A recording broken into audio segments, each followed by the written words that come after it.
నిగదీసి అడిగే మునగాడు.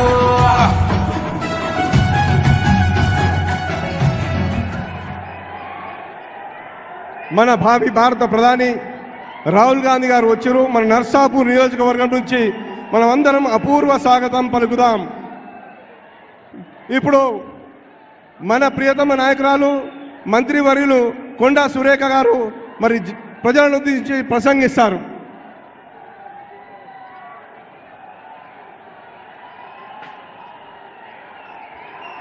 మెదక్ నియోజకవర్గ సోదర సోదరిమణులకు ఈరోజు ఈ కార్యక్రమానికి ముఖ్య అతిథులుగా విచ్చేసినటువంటి మన ప్రియతమ నాయకులు ఏఐసిసి మాజీ అధ్యక్షులు సోదరులు రాహుల్ గాంధీ గారు, మన ప్రియతమ ముఖ్యమంత్రి రేవంత్ రెడ్డి గారు, మన ఇన్ఛార్జ్ దీపాదాస్ మున్షి గారు, ఇంకా వేదిక మీద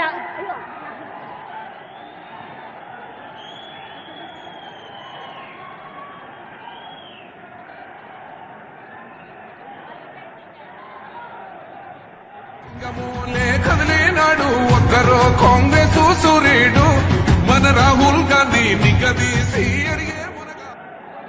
అందరూ కూడా ఈ కార్యక్రమాన్ని విజయవంతం చేయడానికి వచ్చినందుగా ముందుగా ధన్యవాదాలు తెలియజేస్తా ఉన్నాను. మన రాహుల్ గాంధీ గారు బీసీల మరి పక్షపాతి, బీసీలు బాగా బతకాలి, వాళ్ళు బాగా ఉండాలి అనేటువంటి ఆలోచనతోటి మేనిఫెస్టోలో బీసీ గణన చేయమని చెప్పడం మనందరికీ కూడా అదృష్టంగా భావించాలి. మరి ఈరోజు బీజేపీ పార్టీ మైనార్టీల రిజర్వేషన్ తీసేస్తాము అని మాట్లాడుతూ మైనార్టీలను అవమానపరుస్తూ మాట్లాడుతున్న సంగతి మనందరికీ కూడా తెలుసు. మన ముఖ్యమంత్రి రేవంత్ రెడ్డి గారు అధికారంలోకి వచ్చినాక నిరుపేదల సంక్షేమం అభివృద్ధి ధ్యేయంగా ఈ ప్రభుత్వాన్ని ముందుకు తీసుకుపోతూ ఎన్నో సంక్షేమ కార్యక్రమాలు అందిస్తున్న విషయాన్ని జీర్ణించుకోలేక ఒక పక్క టీఆర్ఎస్ బీఆర్ఎస్ నేతలు, అదేవిధంగా ఒక పక్క బీజేపీ నేతలు అన్ని విమర్శలు చేస్తూ మాయమాటలు చెప్తూ మోసపూరితమైన ప్రసంగాలు చేస్తూ మరి ప్రజలను మభ్యపెడతా ఉన్నారు. కాంగ్రెస్ పార్టీ ఏమీ చెయ్యదు అనేటువంటి మాట మాట్లాడుతూ ఉన్నారు. ఇది ఇందిరాగాంధీ నిలబడ్డటువంటి గడ్డ మెదక్ ఈ చుట్టుపక్కల అభివృద్ధి చెందింది అంటే ఆ రోజు ఇందిరమ్మ ఇక్కడ ఎంపీగా నిలబడ్డారు కాబట్టే వేలాది కుటుంబాలు ఈరోజు వాళ్ళు బతుకుతా ఉన్నారని గర్వంగా చెప్తా ఉన్నాను. బీజేపీ మరి మోడీని అమిత్ షాను ఒక్కటే అడుగుతా ఉన్నాను, మీ ప్రభుత్వం వచ్చినాక తెలంగాణకు ఏదైనా ఒక ఫ్యాక్టరీ కానీ ఒక కంపెనీ కానీ తెచ్చారా అని చెప్పి మిమ్మల్ని అడుగుతా ఉన్నాను. కాబట్టి మరి వాళ్ళు 9.5 సంవత్సరాలు పరిపాలనలో తెలంగాణకు ఇచ్చింది శూన్యం అనే విషయాన్ని మనం గుర్తు చేసుకోవాలి. కేంద్రంలో కూడా మన ఇండియా కూటమి అధికారంలోకి రాబోతా ఉంది. అక్కడ ఇక్కడ మన ప్రభుత్వం ఉంటే మనకు అభివృద్ధి బాగా జరుగుతుంది. కాబట్టి మన హైకమాండ్ నుండి సోనియా గాంధీ గారు, ప్రియాంక గాంధీ గారు, రాహుల్ గాంధీ గారు ఇక్కడ బీసీ ముద్దు బిడ్డ, ముదిరాజు బిడ్డ అయినటువంటి నీలం మధు గారికి టికెట్ ఇచ్చి నిలబెట్టడం జరిగింది. మరి నేను ఇక్కడ ఉన్న అందరికీ కూడా విజ్ఞప్తి చేస్తూ ఉన్నాను, మరి నీలం మధు గెలుపు కోసం ప్రతి ఒక్కరు కూడా కంకణం కట్టుకొని వారికి లక్షకు తగ్గకుండా మెజారిటీ ఇవ్వాల్సిన అవసరం ఉందని తెలియజేస్తా ఉన్నాను. నేను ఒక్క మాట అడుగుతాను, మీరు అందరూ కూడా చేతులెత్తాలి. ఇక్కడ బీసీ బిడ్డలు ఎంతమంది ఉన్నారు? చేతులెత్తండి. बीसी बिड्डा लो, उतना बीसी लोग है साहब, हमारा उतना बीसी लोग है। ये लोग पूरा वो बीसी कैंडिडेट नीलम मधु को जिताने के लिए तैयार है। आपका आशीर्वाद होना साहब, हम लोग ये सीट जिताने के लिए हमारा पूरा एफर्ट रख के आगे जा रहे। धन्यवाद, नमस्कार, थैंक यू। థ్యాంక్ యూ అక్క, మంచి సందేశం ఇచ్చారు. నర్సాపూర్ నియోజకవర్గం మరి మెదక్ పార్లమెంట్లో అందరూ కూడా బీసీలంతా ఏకమయ్యారు. ఈసారి ఖచ్చితంగా బీసీ బిడ్డను గెలిపిస్తారు. ఇప్పుడు మన జిల్లా మంత్రివర్యులు, మన అందరికీ అభిమాన నాయకుడు మరియు మంత్రి దామోదర్ రాజనరసింహ గారు ప్రసంగించాల్సిందిగా కోరుతున్నాం.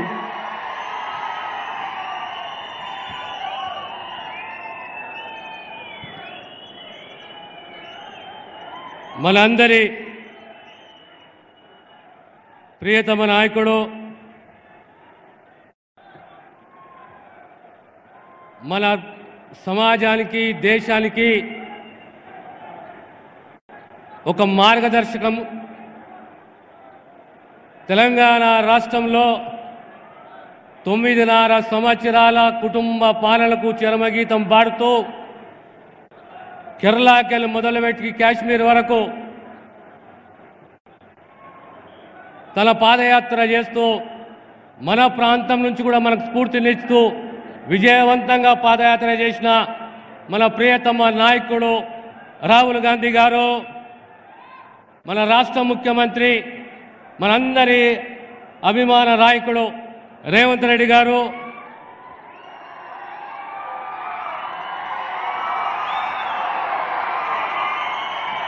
వేదికను అలంకరించిన పెద్దలు, కాంగ్రెస్ కార్యకర్తలు, ప్రత్యేకంగా నర్సాపూర్కు చెందిన కాంగ్రెస్ కార్యకర్తలు, యువజన కాంగ్రెస్ కార్యకర్తలు, మిత్రులారా, 4 మాసాలైంది తెలంగాణ సమాజం తిరగబడి ఒక కుటుంబానికి చరమగీతం పాడుతూ స్వేచ్ఛని నమ్ముకొని, రాజ్యాంగాన్ని నమ్ముకొని, ఓటును నమ్ముకొని గొప్ప మార్పు తీసుకొచ్చిన ఘనత మీదే. మళ్ళీ ఈనాడు మన రాష్ట్రానికి సంబంధించిన పార్లమెంట్ ఎన్నికల్లో యువకుడు, బీసీ నాయకుడు మధు గారిని మీ అందరూ కూడా ఓటేసి వేయించి గెలిపించమందిగా మీకు ప్రార్థిస్తున్నాను. రాబోయే కాలం కాంగ్రెస్ పార్టీది మన పాలన, రాహుల్ గాంధీ గారి పాలన, రేవంత్ రెడ్డి గారి పాలన. 6 గ్యారంటీల్లో 5 గ్యారంటీలు ఖచ్చితంగా ఆచరణలోకి తీసుకొచ్చిన చరిత్ర కాంగ్రెస్ ప్రభుత్వానికి రాష్ట్రంలో. గతంలో మన ముఖ్యమంత్రి గారు చెప్పారు, మేము ఖచ్చితంగా రుణమాఫీ చేయబోతున్నాము ఆగస్టు 15 లోపల అని చెప్పేసి. రుణమాఫీ చేసి తీరుతాము.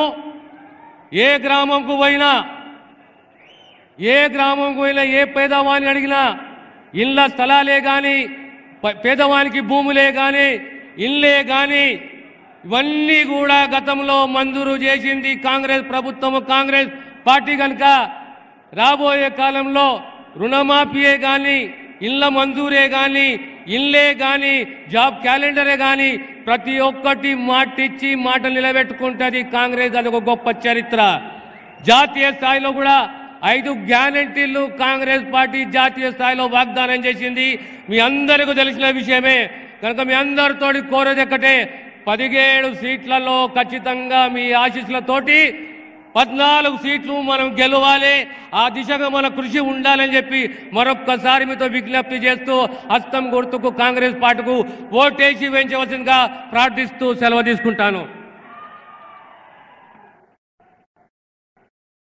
థ్యాంక్ యూ అన్న. ఇప్పుడు మనం ఎంతో ఎదురు చూసే మన ముఖ్యమంత్రి గారు, మన ప్రియతమ నాయకులు రేవంత్ రెడ్డి గారు ప్రసంగించాల్సిందిగా కోరుతున్నాను. సారీ, ఇప్పుడు మన అభ్యర్థి బడుగు బలహీన వర్గాల బిడ్డ నీలం మధుముదిరాజు గారు ప్రసంగించాల్సిందిగా కోరుతున్నాను. జై కాంగ్రెస్, జై కాంగ్రెస్. సోనియా గాంధీ గారి నాయకత్వం, రాహుల్ గాంధీ గారి నాయకత్వం, మన రేవంత్ అన్న నాయకత్వం. చాలా సంతోషం అన్న. ఈరోజు ఈ జనజాతర కార్యక్రమానికి ముఖ్య అతిథిగా వచ్చిన మన ప్రియతమ నాయకులు, మన అందరి నాయకుడు రాహుల్ గాంధీ అన్న గారికి, అదేవిధంగా మన బడుగు బలహీన వర్గాలకు ఆశాజ్యోతి, బలహీన వర్గాల పక్షపాతి మన ముఖ్యమంత్రి రేవంత్ రెడ్డి అన్న గారికి, అదేవిధంగా వేదిక మీద ఉన్న నాయకులకు, అదేవిధంగా మన మెదక్ పార్లమెంటు నుంచి వచ్చిన వివిధ కాన్స్టిట్యూన్సీ నుంచి వచ్చిన ప్రజలకు, కార్యకర్తలకు, మీడియా మిత్రులకు అందరికీ కూడా పేరు పేరున మీ అందరికీ కూడా పాదాభివందనాలు తెలియజేస్తున్నాం. ఈరోజు ఒక బడుగు బలహీన వర్గాల బిడ్డకు, ఒక పేదింటి బిడ్డకు అవకాశం కలిగించిన పార్టీ కాంగ్రెస్ పార్టీ. ఎందుకంటే గతంలో కూడా ఈ ప్రాంతం నుంచి ఇందిరాగాంధీ గారు ఎంపీ చేసి ప్రధానమంత్రి అయిన గడ్డ నుంచి ఒక పేదింటి బిడ్డకు అవకాశం కలిగించిన party Congress party. Congress party అంటే సమానత్వం ఇచ్చే పార్టీ, ప్రజలందరినీ కూడా అన్ని మతాలు అన్ని కులాలను సమానంగా ఇచ్చే పార్టీ. కాబట్టి మీరందరూ కూడా మీ ఇంటి బిడ్డలాగుంటా నాకు ఈ అవకాశం ఇచ్చినందుకు కేంద్ర రాష్ట్ర ప్రభుత్వాలకు మన నాయకులకు అందరూ కూడా కృతజ్ఞతలు తెలియజేస్తున్నా. అదేవిధంగా మీ అందరినీ కలుపుకోయే బిడ్డలాగుంటా మీకు మమ్మకమై ఉండి ఈ ప్రాంతంలో రాష్ట్ర ప్రభుత్వం నుంచి కేంద్ర ప్రభుత్వం నుంచి వచ్చే నిధులు తీసుకొచ్చి ఈ ప్రాంతాన్ని అభివృద్ధి చేసే బాధ్యత తీసుకుంటా అని చెప్పి తెలియజేస్తున్నా. మీ ఇంట్లో ఒక బిడ్డలాగా మీ కొడుకులాగా అందుబాటులో ఉండే నాయకులాగా ఉంటా అని తెలియజేస్తున్నా. మే 13వ తారీఖు జరిగే ఎన్నికలలో 1వ నెంబర్ సీరియల్ నెంబర్ 1వ నెంబర్ చేతి గుర్తుకు ఓటేసి గెలిపేయాలని మనస్ఫూర్తిగా కోరుతున్నా. చేతి గుర్తుకే. ధన్యవాదాలు. Thank you Madhu.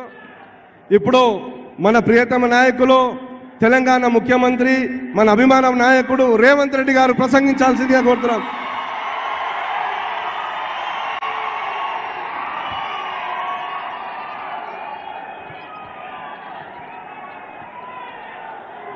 జై కాంగ్రెస్, జై కాంగ్రెస్. మిత్రులారా, ఆ ఫోటోలు దించండి, ఆ ఫోటోలు దించు చూసిన దించు.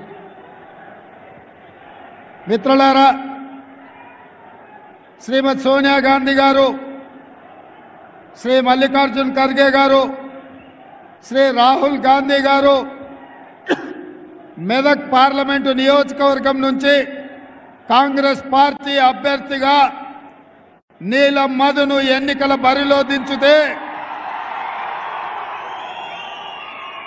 మన అభిమాన నాయకుడు కన్యాకుమారి నుంచి కశ్మీర్ వరకు 150 రోజులు 4000 కిలోమీటర్లు మండు టెండలో మంచు కొండల్లో పాదయాత్ర చేసి, అదేవిధంగా మణిపూర్ నుంచి ముంబై వరకు 6700 కిలోమీటర్లు యాత్ర చేసి ఈ దేశంలో ఉన్న దళితులు, గిరిజనులు, ఆదివాసీలు, మహిళలు, మైనారిటీలు, విద్యార్థులు, నిరుద్యోగుల, యువకుల యొక్క గుండె చప్పుడు విని ఈరోజు మెదక్ పార్లమెంటులో నీలం మధును గెలిపించడానికి మనకు అండగా నిలబడడానికి శ్రీ రాహుల్ గాంధీ గారు విచ్చేసి ఈ నర్సాపూర్ నియోజకవర్గంలో కాంగ్రెస్ పార్టీ నాయకులు ఏర్పాటు చేసిన జనజాతరలో పాల్గొని ఈరోజు ఈ ఎన్నికల్లో విజయం సాధించడానికి వారు రావడాన్ని సంతోషిస్తూ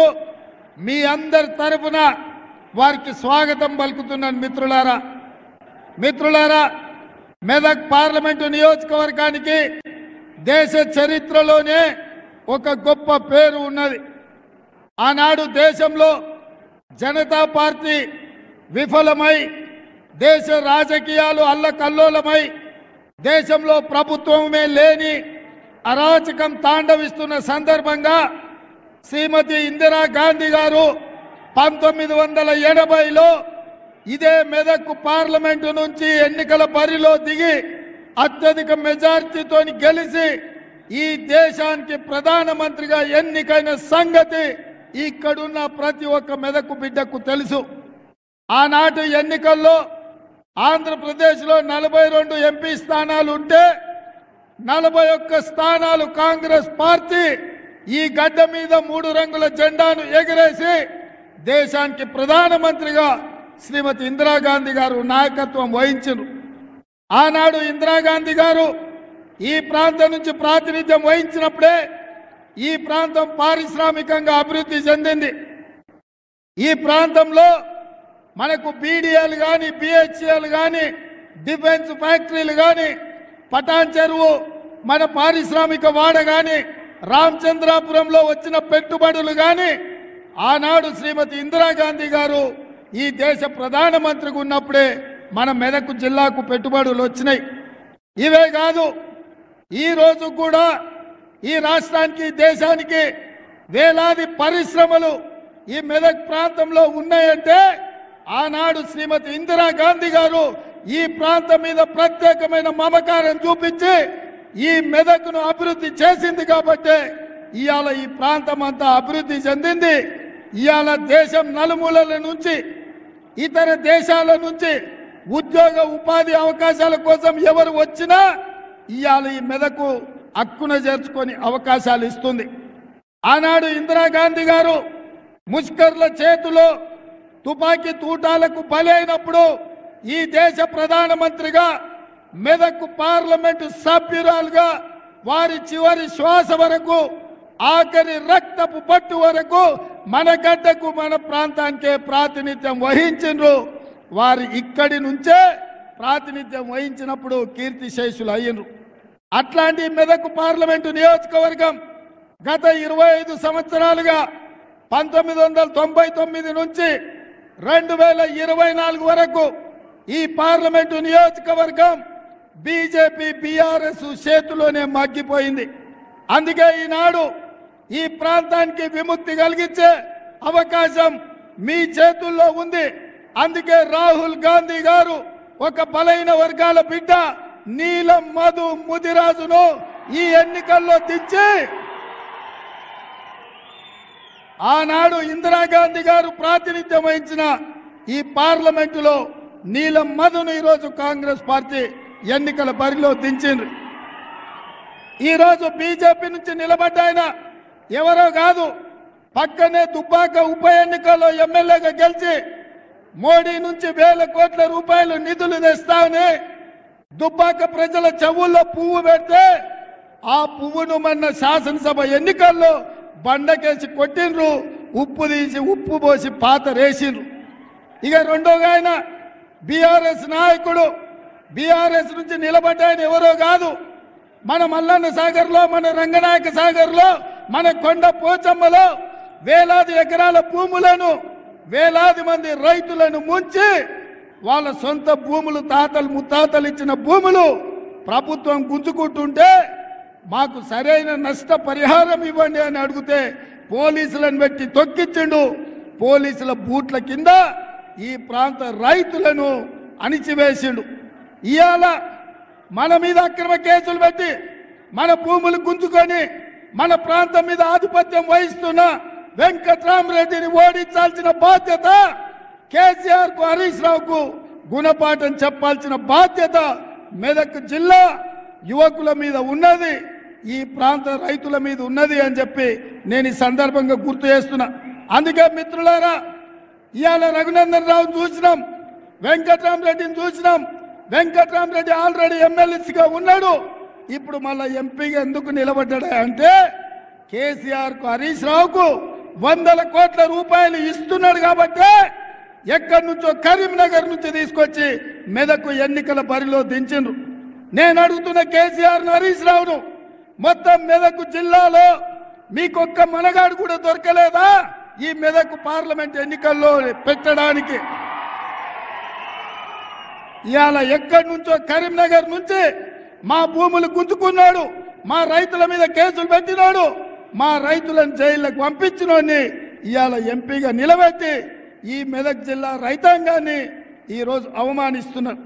అందుకే మిత్రులారా, ఈరోజు మీ కష్టాలు తెలిసిన వాడిగా మీ బిడ్డ మీ మధ్యలో ఉండేవాడు, మీ సమస్యలు ప్రస్తావించేవాడు, గల్లీ నుంచి ఢిల్లీ వరకు మీ సమస్యల్ని పరిష్కరించడానికి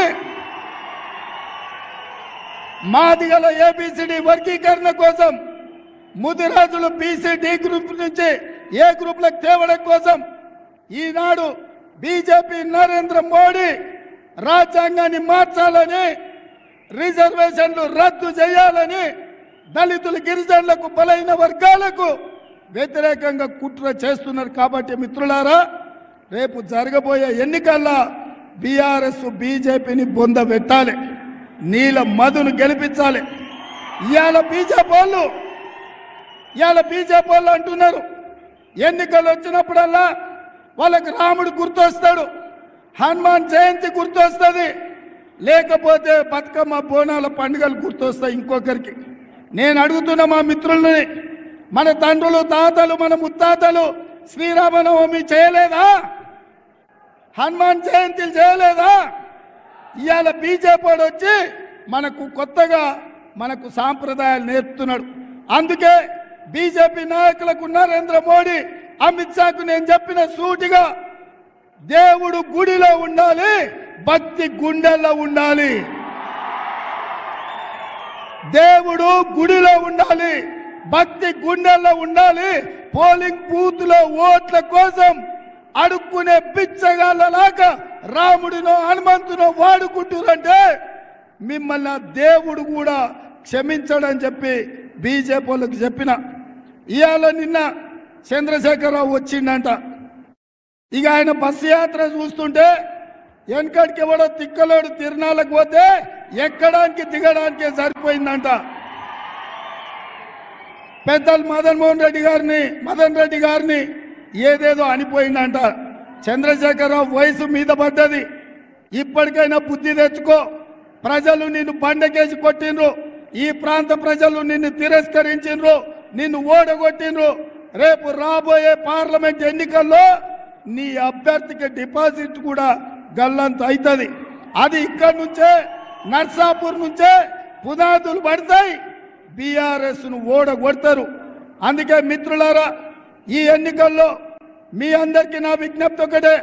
25 ఏళ్ళు బీజేపీని చూసిండ్రు, బీఆర్ఎస్ ను చూసిండ్రు. ఈ ఎన్నికల్లో ఈ దేశంలో ఈ రాష్ట్రంలో కాంగ్రెస్ అధికారంలో ఉంటుంది, అభివృద్ధి పనులు చేపడుతుంది. ఒక బలహీన వర్గాల నుంచి ఇచ్చిన నీలం మధును ఈ ఎన్నికల్లో గెలిపించండి, అప్పుడు ఈ ప్రాంతానికి మేలు జరుగుతుంది.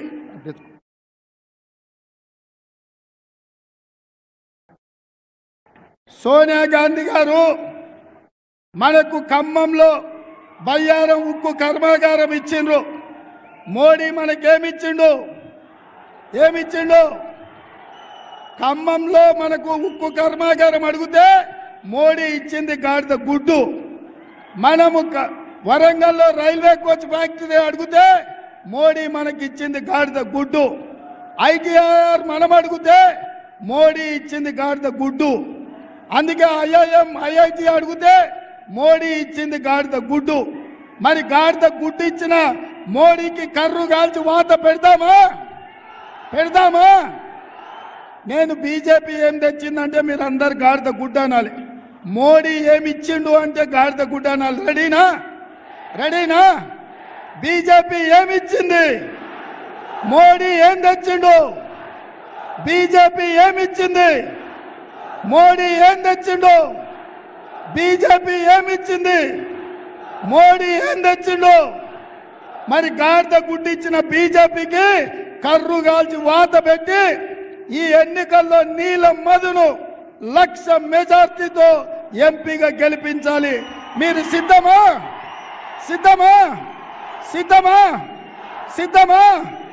నేను 1,00,000 అంటే మీరు పక్కా అనాలి. 1,00,000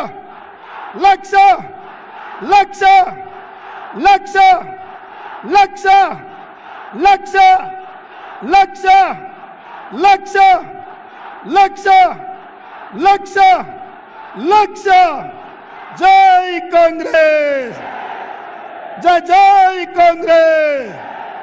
హస్తం గుర్తుకే. ధన్యవాదాలు మిత్రులారా. Thank you.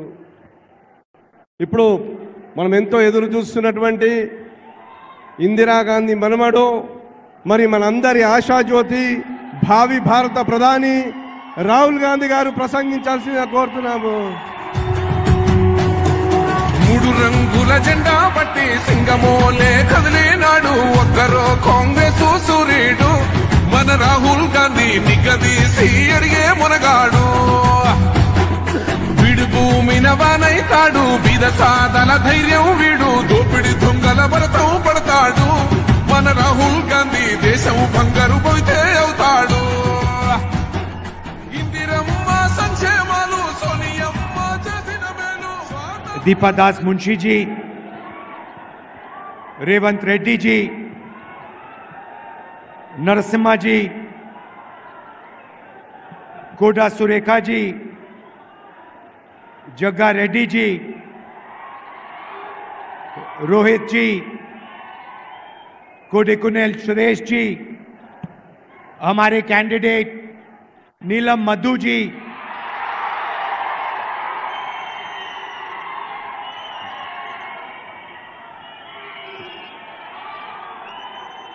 स्टेज पे कांग्रेस पार्टी के वरिष्ठ नेता, हमारे प्यारे कार्यकर्ता बब्बर शेर,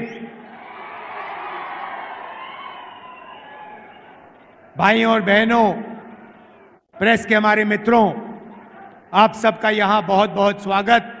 गर्मी में आप दूर दूर से आए, इसके लिए दिल से आपको बहुत बहुत धन्यवाद।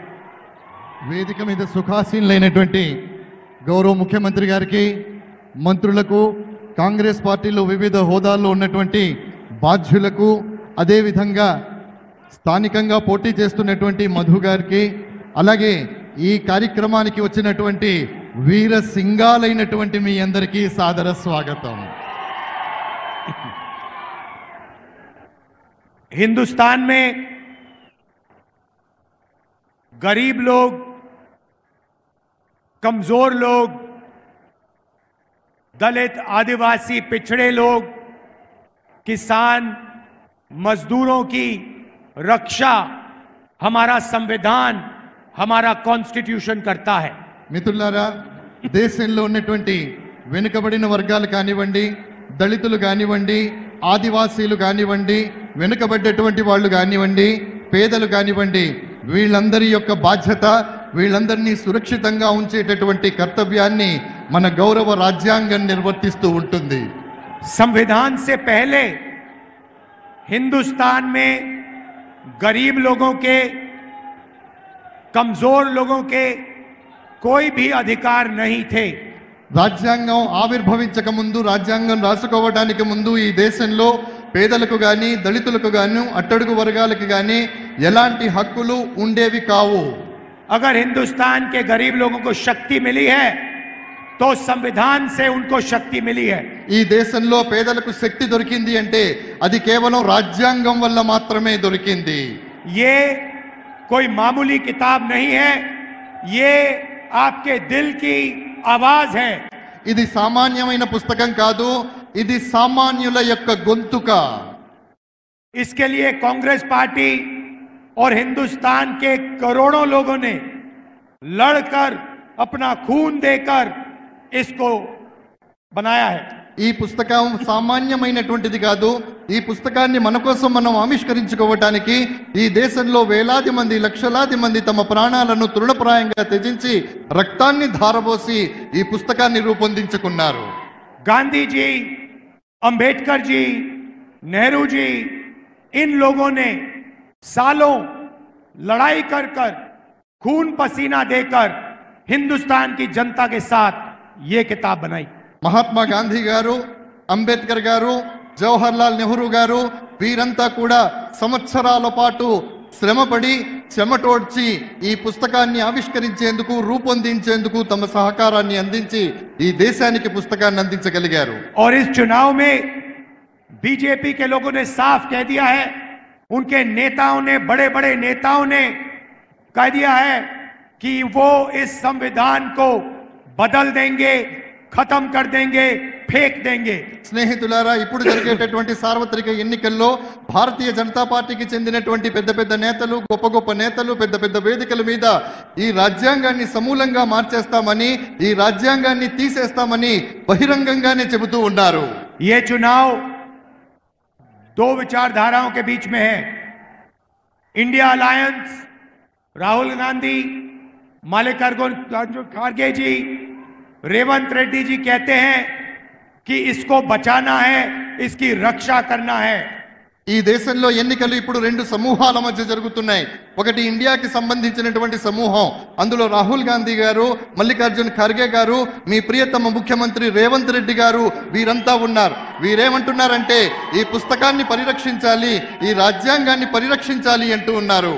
और नरेंद्र मोदी, अमित शाह, आरएसएस के नेता कहते हैं इस किताब को बदल दिया जाए, इसको फेंक दिया जाए। నరేంద్ర మోడీ గారు అలాగే ఆర్ఎస్ఎస్ మిత్రులు ఏమంటున్నారంటే ఈ పుస్తకాన్ని సమూలంగా తీసేయాలి, ఈ పుస్తకాన్ని పూర్తిగా మార్చేయాలి అంటూ ఉన్నారు।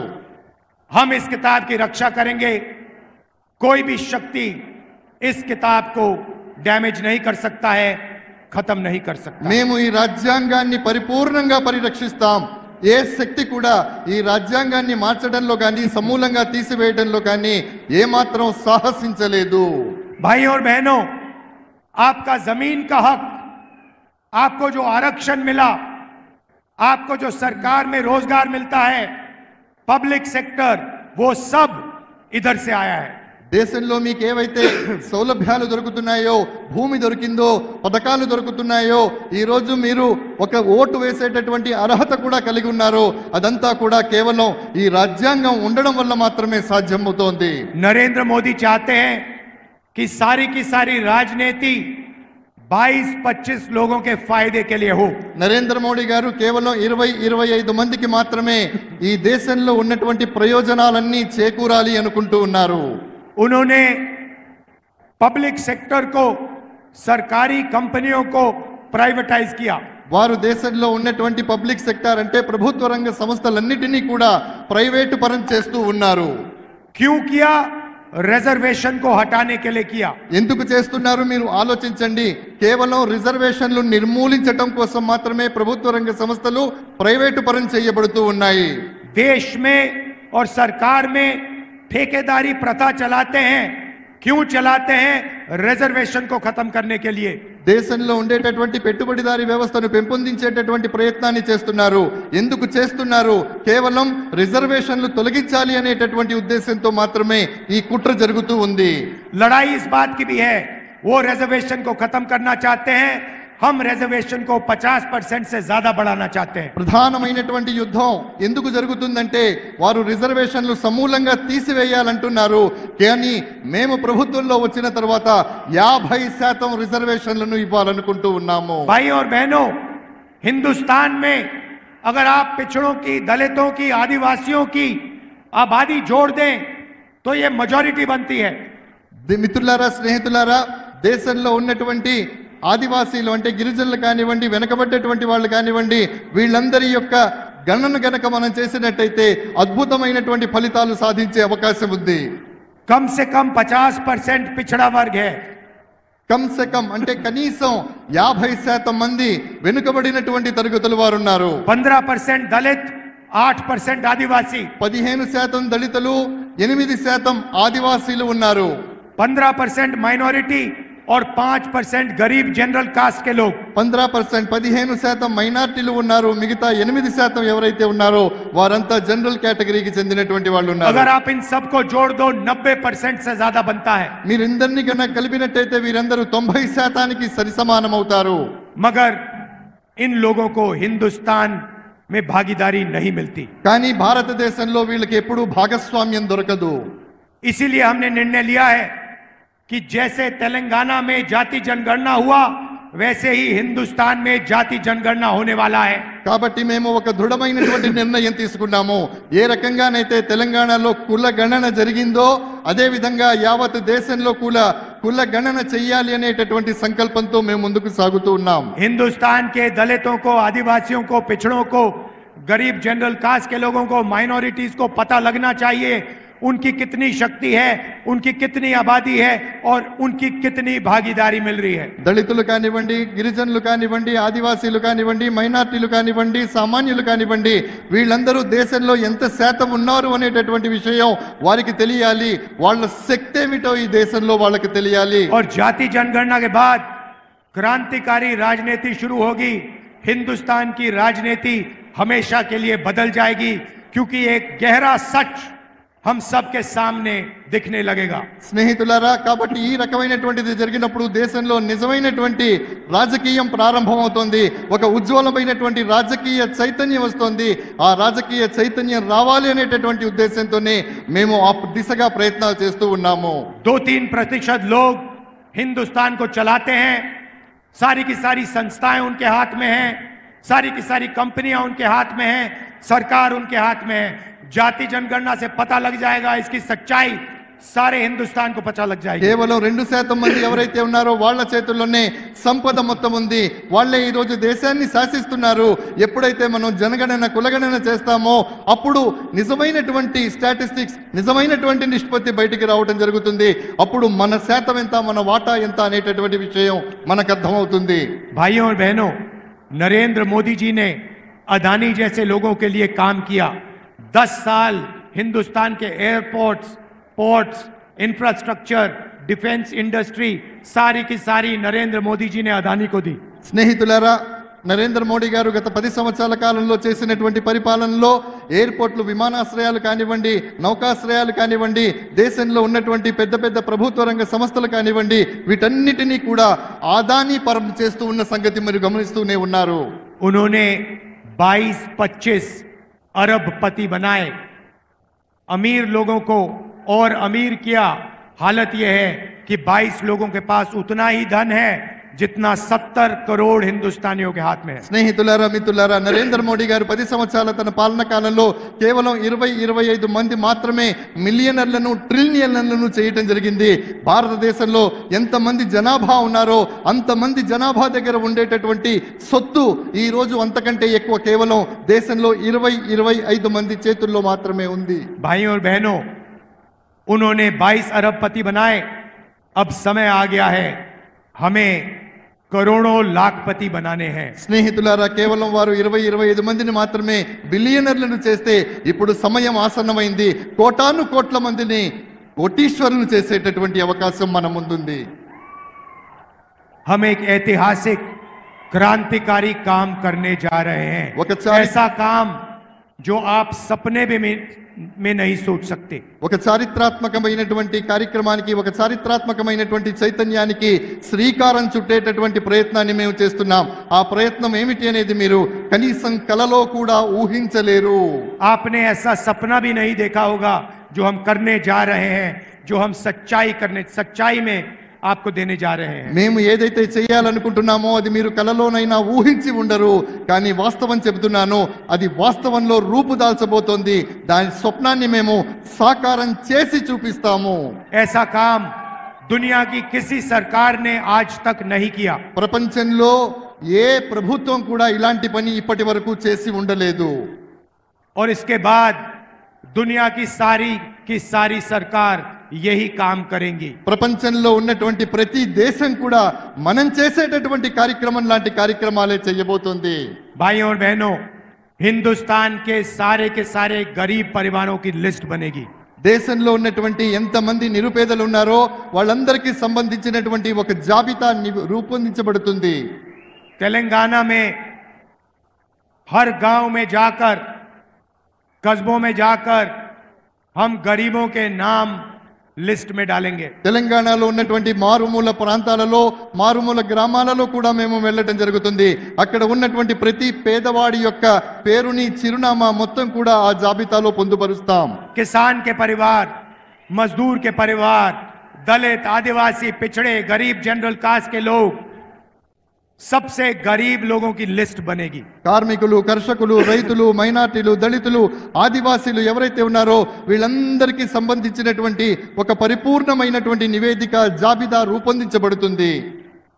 हर परिवार में से एक महिला का नाम चुना जाएगा. ప్రతి కుటుంబం నుండి ఒక మహిళ పేరును ఎంపిక చేసుకోవడం జరుగుతుంది.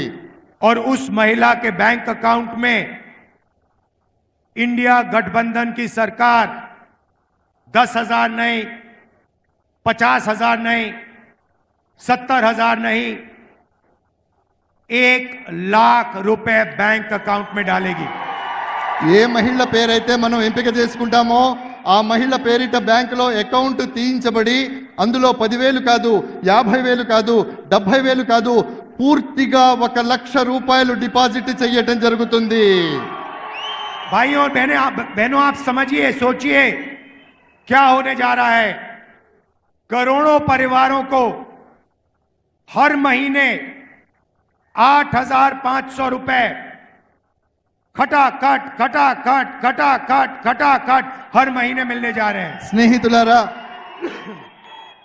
రాబోయేటటువంటి రోజుల్లో ఇండియా గెలుపొందిన తర్వాత, అధికారంలోకి వచ్చిన తర్వాత దేశంలో ఉన్నటువంటి మహిళల బ్యాంకుల్లో 8,500 రూపాయలు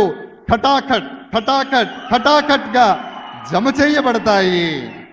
शिक्षा के लिए, स्वास्थ्य के लिए, भोजन के लिए 1 तारीख हर महीने आपके बैंक अकाउंट में 8,500 रुपए एक्स्ट्रा आएंगे। చదువు కోసం వైద్యం కోసం ప్రతి నెల 8,500 రూపాయలు మీ అకౌంట్ లోకి రావటం జరుగుతుంది। महिलाओं के बैंक अकाउंट में, ఆడవాళ్ళ మహిళల యొక్క బ్యాంక్ అకౌంట్లలో एक झटके से हिंदुस्तान में, तेलंगाना में गरीबी को हम मिटा देंगे। ఒక్క దెబ్బతో దేశంలో తెలంగాణలో పేదరికాన్ని సమూలంగా నిర్మూలించడం జరుగుతుంది। उसके बाद होगा क्या मैं बताता हूं। आपके बैंक अकाउंट में पैसा आएगा, आप उस पैसे को खर्च करोगे। దాని తర్వాత జరగబోయేది ఏమిటో నేను చెప్తాను। మీకు బ్యాంక్ అకౌంట్ లో డబ్బులు పడతాయి, వాటిని మీరు ఖర్చు పెట్టేస్తారు।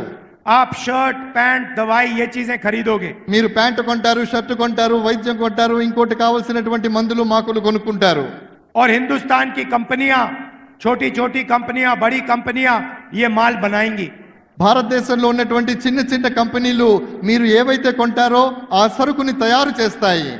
जैसे ही वो कंपनियां ये काम करना शुरू करेंगी, आपके बच्चों को उन्हीं कंपनियों में रोजगार मिलेगा। ఎప్పుడైతే ఈ కంపెనీలు తమ ఉత్పత్తిని ప్రారంభిస్తాయో అప్పుడు మీ పిల్లలకు అదే కంపెనీలలో ఉద్యోగ అవకాశాలు దొరుకుతాయి। एक प्रकार से हम हिंदुस्तान की अर्थव्यवस्था को जंप स्टार्ट कर रहे हैं। ఒక రకంగా చెప్పాలంటే భారతదేశపు ఆర్థిక వ్యవస్థను మనం అప్పుడు ప్రారంభించబోతున్నాం। मगर हम वहां नहीं रुकेंगे। కానీ మేము అక్కడే ఆగిపోము। नरेंद्र मोदी ने करोड़ों युवाओं को बेरोजगार बनाया। నరేంద్ర మోడీ గారు కోటాను కోట్ల మంది యువకుల్ని నిరుద్యోగులుగా చేశారు। नोटबंदी अदानी के लिए की, गलत जीएसटी अदानी के लिए की। నోట్బందీ అంటే నోట్ల రద్దు ఏదైతే ఉందో అది అదానీ గారి కోసం చేశారు। పెద్ద నోట్లను నిర్మూలించడం అనేటటువంటిది కూడా వారి ప్రయోజనం కోసమే చేశారు। अब हम एक नई योजना ला रहे हैं, पहली नौकरी पक्की। మేమిప్పుడు ఒక కొత్త యోజనతో అంటే పథకంతో వస్తున్నాం। పహలీ నౌకరీ పక్కి అంటే మొదటి ఉద్యోగం పక్కా, అది లెక్క। मतलब 1 साल के लिए इन कंपनियों में, पब्लिक सेक्टर में, प्राइवेट सेक्टर में, सरकारी अस्पतालों में, सरकारी ऑफिसेज में हिंदुस्तान के सारे बेरोजगार युवाओं को हम अधिकार देने जा रहे हैं। 1 साल की नौकरी, बेहतरीन ट्रेनिंग और 1 साल में 1 लाख रुपए आपके बैंक अकाउंट में। మిత్రులారా, ఏ రకంగానైతే చెప్పడం జరిగిందో అంటే ఈ కంపెనీలు ప్రారంభించిన తర్వాత అందులో యువకులకు, అది ప్రైవేట్ సెక్టార్ కావచ్చు, పబ్లిక్ సెక్టార్ కావచ్చు, అందులో ఉద్యోగం ఇవ్వడం జరుగుతుంది। 1 సంవత్సర కాలం పాటు వారు సంపాదించుకోవడానికి ఒక చక్కటి మార్గాన్ని నిర్దేశించడం జరుగుతుంది। भाइयों और बहनों, इंडिया की सरकार, इंडिया गठबंधन की सरकार 4 जून को बनेगी। స్నేహితులారా, ఇండియా సర్కార్ అంటే ఏ సంఘటనతో అయితే మనం పోరాటం చేస్తున్నామో ఎన్నికల్లో, సార్వత్రిక ఎన్నికల్లో, ఆ ప్రభుత్వం 7వ తారీఖు జూన్న వ్యవస్థీకృతం అవుతోంది। గట్టిగా ఒకసారి చప్పట్లు। 30 लाख सरकारी नौकरियां हैं जो नरेंद्र मोदी ने आपको नहीं दी। 30 లక్షల ప్రభుత్వ ఉద్యోగాలు ఉన్నాయి, వాటిని నరేంద్ర మోడీ గారు మీకు ఇవ్వలేదు। 15 अगस्त तक हम इन पे कार्रवाई करके ये जो नौकरियां हैं आपके हवाले शुरू कर देंगे, देना शुरू कर देंगे। స్నేహితులారా, 15 ఆగస్టు అంటే స్వాతంత్ర దినోత్సవం రోజు నాటికి 15 ఆగస్టు నాటికి ఈ ఉద్యోగాలు ఏవైతే ఉన్నాయో ఆ ఉద్యోగాలన్నిటినీ కూడా భర్తీ చేయటం జరుగుతుంది। भाइयों और बहनों, किसानों को नरेंद्र मोदी ने खूब तंग किया। మిత్రులారా, రైతులను నరేంద్ర మోడీ గారు చాలా వేధించారు। अरबपतियों का कर्जा माफ किया, किसानों का कर्जा माफ नहीं करते। కోటీశ్వర్లు ఎవరైతే ఉన్నారో, మిలియనర్లు ఎవరైతే ఉన్నారో వాళ్ళందరి యొక్క రుణాన్ని మాఫీ చేశారు, కానీ రైతుల రుణాలను మాత్రం మాఫీ చేయలేదు। हमारी सरकार आएगी, पहला काम किसानों का कर्जा माफ होगा। మా ప్రభుత్వం వచ్చిన వెంటనే మేము చేసే మొట్టమొదటి పని ఏదైతే ఉందో అది రైతుల యొక్క పరిపూర్ణమైనటువంటి రుణమాఫీ చేయబోతున్నాం। और आपको अनाज के लिए, धान के लिए, शुगर केन के लिए आज नरेंद्र मोदी सही दाम नहीं दिलवाते हैं। స్నేహితులారా, మనం పండించేటటువంటి ధాన్యానికి కానివ్వండి, ఇతరాత్ర పంటలకు కానివ్వండి, నరేంద్ర మోడీ గారు సరైనటువంటి వ్యవసాయ ఉత్పత్తులకు ఇవ్వాల్సినటువంటి ధరను ఇవ్వడం లేదు। हम कानूनी मिनिमम सपोर्ट प्राइस, मतलब कानून के मुताबिक आपको अनाज के लिए, धान के लिए, शुगर केन के लिए कम से कम दाम गारंटी करके मिलेगा। చట్ట పరిధిలో మేము ఖచ్చితంగా మీరు పండించేటటువంటి వరకు కానివ్వండి, చెరుకుకు కానివ్వండి, చట్టబద్ధమైనటువంటి మద్దతు ధర కచ్చా ఇప్పించి తీరుతాము. भाइयों और बहनों, मजदूरों को आज मनरेगा में 2250 रुपए मिलते हैं. స్నేహితులారా, మన్రేగా పథకంలో భాగంగా ఈ రోజు కార్మికులకు 250 రూపాయలు దొరుకుతూ ఉన్నాయి. सरकार आने के बाद उनको 400 रुपए मनरेगा के लिए मिलेंगे. అది వచ్చి ప్రభుత్వం వచ్చిన తర్వాత మన్రేగాలో భాగంగా 400 రూపాయలు కార్మికులకు ఇవ్వడం జరుగుతుంది. और जो आशा और आंगनवाड़ी में महिलाएं काम करती हैं, उनकी आमदनी हम दुगनी करने जा रहे हैं. ఎవరైతే ఆశాలో ఉన్నారో, అంగన్వాడీలో పనిచేస్తున్నటువంటి మహిళలు ఉన్నారో, వాళ్ళకు వచ్చేటటువంటి సంపాదన ఏదైతే ఉందో దాన్ని మేము రెట్టింపు చేస్తాము. గట్టిగా చప్పట్లు కొట్టండి బా. भाइयों बहनों, मैं आपको साफ बताना चाहता हूं. స్నేహితులారా, సోదర సోదరీమణులారా, నేను మీకు స్పష్టంగా చెప్పాలనుకుంటున్నాను. एक लाइन में मैं आपको इंडिया सरकार के बारे में बताना चाहता हूं. కేవలం ఒకే ఒక పంక్తిలో, ఒకే ఒక లైన్లో, ఒకే ఒక వాక్యంలో నేను ఇండియా ప్రభుత్వాన్ని గురించి నేను చెప్పాలనుకుంటున్నాను. जितना पैसा नरेंद्र मोदी जी ने हिंदुस्तान के अरबपतियों को दिया है, उतना ही पैसा हम हिंदुस्तान के गरीब लोगों के बैंक अकाउंट में डालने जा रहे हैं. ఎంత సొమ్మైతే నరేంద్ర మోడీ గారు కోటీశ్వర్లకు, ధనవంతులకు, కుబేరులకు ఇచ్చారో అంత సొమ్మును మేము పేదల యొక్క బ్యాంకు అకౌంట్లలో వేస్తాము. अंत में भाइयों और बहनों, ये अंबेडकर जी का संविधान है, गांधी जी का संविधान है, इसकी हम सबको मिलकर रक्षा करनी है. స్నేహితులారా, నేను చేతిలో పట్టుకున్నటువంటి పుస్తకం ఏదైతే ఉందో అది అంబేద్కర్ గారు రాసినటువంటిది, గాంధీ గారి స్వప్నం. కాబట్టి ఆ పుస్తకాన్ని, ఆ సంవిధానం అంటే ఆ రాజ్యాంగాన్ని పరిరక్షించుకోవాల్సిన బాధ్యత ప్రతి భారతీయుడి మీద ఉంది.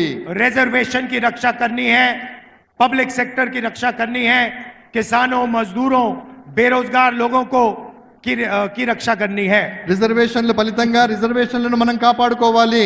అదే విధంగా కార్మికుల్ని కాపాడుకోవాలి, కర్షకుల్ని కాపాడుకోవాలి, పేదవాళ్ళని కాపాడుకోవాలి. ఇవన్నీ కాపాడుకోవాలంటే మన రాజ్యాంగాన్ని మనం కాపాడుకోవాలి. तेलंगाना में रेवंत रेड्डी जी हैं, कांग्रेस पार्टी के नेता हैं. తెలంగాణ రాష్ట్రంలో రేవంత్ రెడ్డి గారు కాంగ్రెస్ పార్టీ యొక్క నాయకులు, మీ ముఖ్యమంత్రి. हमारी पूरी टीम यहाँ पे आपके लिए काम कर रही है. మా పరిపూర్ణమైనటువంటి టీం ఏదైతే ఉందో మొత్తం ఇక్కడ తెలంగాణలో మీకోసం పనిచేస్తుంది. 30,000 रोजगार दिए आपको. 3,000 మంది మీకోసం పనిచేస్తూ ఉన్నారు. 500 रुपए का गैस सिलेंडर, 500 రూపాయలకు మీకు గ్యాస్ సిలిండర్ దొరుకుతుంది. 10 लाख रुपए का हेल्थ इंश्योरेंस, 10 లక్షల రూపాయల యొక్క హెల్త్ ఇన్సూరెన్స్, ఆరోగ్య బీమా. महिलाओं को फ्री में बस ट्रांसपोर्ट, ఆడవాళ్లు తిరగడానికి ఉచితంగా బస్సు సౌకర్యం, 200 यूनिट फ्री बिजली, 200 యూనిట్ల ఉచిత విద్యుత్తు. రైతు భరోసా का पहला इंस्टॉलमेंट रिलीज किया. రైతు భరోసా ఏదైతే ఉందో మొదటి వాయిదా, మొదటి ఇన్స్టాల్మెంట్ ఏదైతే ఉందో దాన్ని విడుదల చేయడం జరిగింది. और पोडू जमीन, पोडू लैंड की इशू को रिजॉल्व कर रहे हैं. ఏదైతే పోడు భూముల సమస్య ఉందో దాని దిశగా కూడా ఆలోచించి దానికి కూడా సత్వర న్యాయం చేయబోతున్నాం. 15 अगस्त तक आपको 2 लाख रुपए का लोन वेवर मिल जाएगा. 15 ఆగస్టు నాటికి 2 లక్షల రూపాయలు మీ అందరికీ కూడా దొరుకుతాయి. यहाँ पे हमारी टीम काम कर रही है. दिल्ली में मैं आपका सिपाही हूं. ఇక్కడ మీ టీం పనిచేస్తూ ఉంది. ఢిల్లీలో నేను మీకు సైనికుడిలా పహారా కాస్తూ ఉన్నాను. जो भी तेलंगाना की जनता को जरूरत होगी, मैं आपके लिए दिल्ली में करने को तैयार हूं. తెలంగాణకి ఏది అవసరమో నేను ఢిల్లీలో మీకోసం చేయడానికి సిద్ధంగా ఉంటాను. आप सबका दिल से धन्यवाद करता हूं कि आप यहां आए, इतने प्यार से आपने मेरी बात सुनी. మీ అందరికీ మనస్ఫూర్తిగా ధన్యవాదాలు తెలియజేస్తున్నాను. ఇంత ప్రేమగా మీరు ఇక్కడికి వచ్చారు, నా మాట విన్నారు. नफरत के बाजार में मोहब्बत की दुकान खोलनी है. जय तेलंगाना, जय हिंद.